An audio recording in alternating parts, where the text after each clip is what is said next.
Hyderabad Indira park ధర్నా చౌక్ దగ్గర SFI విద్యార్థి సంఘం నాయకులు మహాగర్జన పేరుతో ధర్నా చేపట్టారు. పెండింగ్ లో ఉన్న ఫీజు రియంబర్స్మెంట్, స్కాలర్షిప్ బకాయిలను ప్రభుత్వం వెంటనే విడుదల చేయాలని డిమాండ్ చేశారు. సంక్షేమ పథకాలు, ఇతర కాంట్రాక్టు పనులకు నిధులు విడుదల చేస్తున్న ప్రభుత్వం విద్యార్థుల సమస్యలను పట్టించుకోవడం లేదని మండిపడ్డారు. విద్యాశాఖకు మంత్రిని నియమించడంతో పాటు సమస్యలను పరిష్కరించాలని డిమాండ్ చేశారు. ఇదే అంశానికి సంబంధించి మరిన్ని వివరాలు మా ప్రతినిధి విశాల్ అందిస్తారు. విద్యారంగ సమస్యలు పరిష్కరించాలంటూ హైదరాబాద్ ఇందిరా పార్క్ ధర్నా చౌక్ దగ్గర స్టూడెంట్ ఫెడరేషన్ ఆఫ్ ఇండియా ఆధ్వర్యంలో విద్యార్థి మహాగర్జన కార్యక్రమం కొనసాగుతుంది. ప్రస్తుతం మనతో పాటు తెలంగాణ విద్యారంగంలో కొనసాగుతున్న సమస్యల మీద మాట్లాడడానికి SFI student federation of India state secretary Nagaraju ఉన్నారు. వారిని అడిగి మరిన్ని వివరాలు తెలుసుకుందాం. అనే ఎందుకు ఈ మహాగర్జన ఎందుకు అసలు?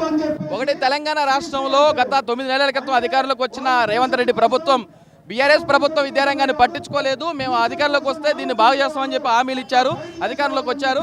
కానీ వీళ్ళు వచ్చిన తర్వాత కూడా ఒక్క సమస్య కూడా విద్యారంగాన్ని తీర్చట్లేదు.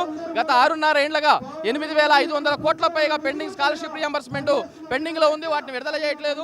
అలాగే ఈరోజు ప్రభుత్వ పాఠశాలను పూర్తిగా నిర్లక్ష్యం చేస్తూ ఉన్నారు. 1864 పాఠశాలలు మూసేస్తూ ఉన్నారు. 3,600 పైగా యూపీఎస్ పాఠశాలను మూసేసే ప్రయత్నం చేస్తూ ఉన్నారు. దాంతోపాటు యూనివర్సిటీలు ఈరోజు విజ్ఞానానికి పట్టుకొమ్మలున్నటువంటి యూనివర్సిటీలని మూసేసే ప్రయత్నం కుట్ర చేస్తూ ఉన్నారు. ఎందుకంటే teaching staff, non teaching staff భర్తీ చేయలేదు, పైగా వీసీలను భర్తీ చేయట్లేదు. అనేక సందర్భాల్లో మేము 10వ తారీఖు ఇస్తాం, 15వ తారీఖు ఇస్తాం అని చెప్పి మాటలు చెప్తుండే తప్ప రేవంత్ రెడ్డి వీసీలను కూడా నియమించిన పరిస్థితి ఉంది. దాంతోపాటు సంక్షేమ వసతి గృహాల్లో ఎవరైతే బడుగు బలహీన వర్గాల విద్యార్థులు చదువుతున్నారో, ఎస్సీలు, ఎస్టీలు, బీసీలు చదువుతున్న వసతి గృహాలు ఈరోజు మూసివేయాలనే కుట్ర చేస్తూ ఉన్నారు. ఇప్పటికే అక్కడ ఫుడ్ పాయిజన్ అవుతుంది, నాణ్యమైన భోజనం పెట్టట్లేదు, మెనువు లేదు, ఎక్కడ కూడా విద్యార్థుల సమస్యలు పరిష్కారం కావట్లేదు. ఒక్కొక్క గురుకులంలో 680 మందికి 10 రకాల బాత్రూమ్లు ఉన్నాయి. అందుకే ఈ సమస్యలు పరిష్కారం చేయాలని ఈరోజు చలో ఇందిరా పార్క్ పేరుతో హైదరాబాద్లో మహాధర్నా నిర్వహిస్తున్నాం, విద్యార్థి గర్జన నిర్వహిస్తున్నాం. ఎప్పటికైనా ప్రభుత్వం సమస్యలు పరిష్కారం చేయకపోతే రేపు రాబోతున్న కాలంలో ఈ రాష్ట్రంలో కాంగ్రెస్ ఎమ్మెల్యేలు, మంత్రులు ఇంటిల్ని అడుగడున అడ్డుకొని విద్యారంగ సమస్యల పరిష్కారం కోసం పనిచేస్తామని సందర్భంగా తెలియజేస్తా ఉన్నాం. పెండింగ్ బిల్లులు, స్కాలర్షిప్లు రాకపోవడంలో విద్యార్థులు ఏ ఇబ్బందులు ఫేస్ చేస్తున్నారు? ఒకటి, ఈరోజు అన్ని రకాల సెట్లు చేస్తూ ఉన్నారు. సుమారు 6.5 సంవత్సరాలుగా విడుదల చేయకపోవడంతో ఏ ఒక్క విద్యార్థి సర్టిఫికేట్లు తీసుకునే ప్రయత్నం లేదు. వాళ్ళే డబ్బులు కట్టుకుంటున్నారు. విద్యార్థులు తీవ్రమైన బాధలు పడుతూ ఉన్నారు. అన్ని రకాల బిల్లులు ఇస్తుంది ఈ ప్రభుత్వం, కానీ ఈ రోజు మాత్రం ఈ విద్యార్థులకు ఇచ్చే స్కాలర్షిప్లు ఇవ్వదు.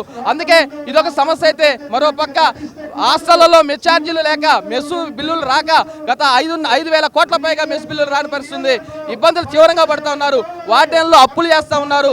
ఎక్కడా కూడా సమస్యలు పరిష్కారం కావట్లేదు. అందుకే సమస్యల పరిష్కారం చేయవనే మేము ప్రభుత్వాన్ని గట్టిగా కోరుతా ఉన్నాం. గత ప్రభుత్వం అన్ని అప్పులు చేసిపోయింది. ఇప్పుడు రాష్ట్రంలో కొంత ఆదాయం అనేది కొంత ఇప్పుడిప్పుడే సమకూరుతుందనే ఒక అభిప్రాయం ప్రభుత్వం నుంచి వస్తుంది. అన్ని అప్పులు చేసిపోతే మరి ఇతర బిల్లులు ఎట్లా చేస్తూ ఉన్నారు? ఈరోజు మద్యానికి మంత్రిని ఎట్లా పెట్టారు? విద్యాశాఖ మంత్రిని పెట్టలేదు. రైతు భరోసా ఇచ్చారు. 2.5 లక్షల కోట్ల రూపాయలతోనే, 1,50,000 కోట్ల రూపాయలతోని మూసీని సుందరీకరించే ప్రయత్నం చేస్తూ ఉన్నారు. మరి మూసీ డబ్బులు ఉంటాయి, రైతు బంధు డబ్బులు ఉంటాయి, ఇతర కాంట్రాక్టులకు ఇచ్చే డబ్బులు ఉంటాయి. కానీ ఎందుకు మీరు ఈ విద్యార్థులకు ఇచ్చే డబ్బులు మాత్రం ఎవరు అనేది కూడా మీ సందర్భంగా అడుగుతా ఉన్నాం. విద్యాశాఖ మంత్రి కూడా లేరు ఇప్పటి వరకు, దాన్ని ఎట్లా చూస్తారు? విద్యాశాఖ మంత్రి కావాలి. తక్షణం ఈ రాష్ట్ర విద్యారంగం అభివృద్ధి కావాలంటే, విద్యాశాఖ అభివృద్ధి కావాలంటే మంత్రి ఉండాలి. సమస్యలు చెప్పుకోవడానికి రేవంత్ రెడ్డి గారు ఎవరు కలవట్లేదు కాబట్టి విద్యాశాఖ మంత్రిని తక్షణం నియమించాలని కూడా కోరుతా ఉన్నాం. కెమెరామెన్ జానకితో విశాల్, స్వతంత్ర న్యూస్.